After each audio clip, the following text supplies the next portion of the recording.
동력, 글밭, 8월 1일 화요일, 뻔뻔한 저 당당함.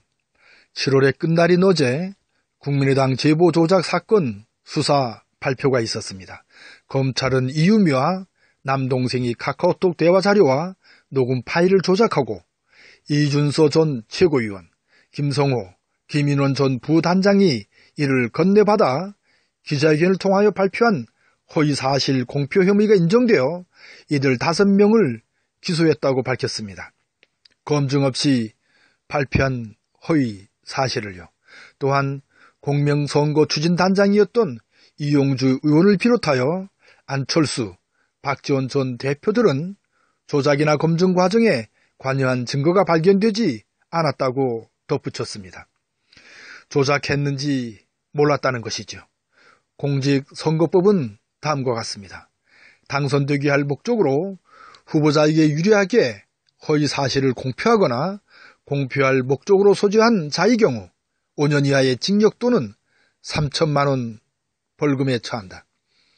당선되지 못하게 할 목적으로 후보자에게 불리하게 허위 사실을 공표하거나 공표할 목적으로 소지한 자의 경우 7년 이하의 징역 또는 500만 원 이상 3천만 원 이하의 벌금에 처한다고요. 그러니까 당선되게 또는 못되게 할 목적에 이용되는 경우를 막고 있는 것입니다. 이에 대하여 조작 당사자인 국민의당은 사과하면서도 지도부가 관여하지 않았음을 강조합니다. 이에 대하여 피해 당사자인 민주당은 핵심 관계자들이 포함된 사실을 들며 관심을 집중합니다.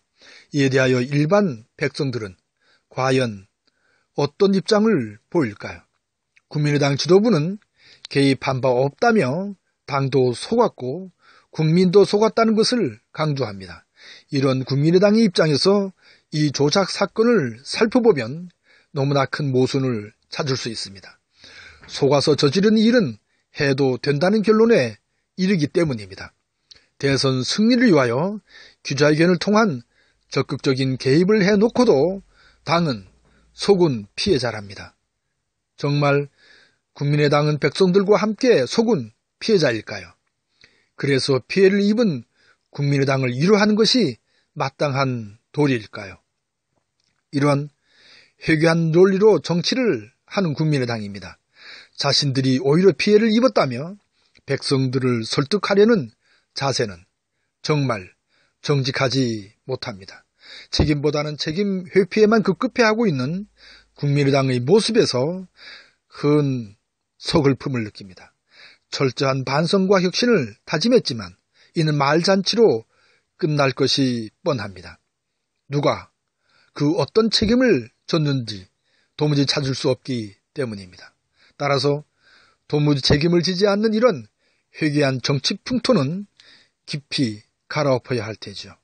쌓이고 쌓인 거짓된 적폐의 청사는 그래서 꼭 서둘러 깨끗이 청소할 필요를 느낍니다. 너무도 뻔뻔한 저들이 너무도 당당하기 때문입니다. 윤동주의 하늘을 우러러 한 점 부끄러움이 없기를 정도까지 요구하는 것은 아닐 테죠.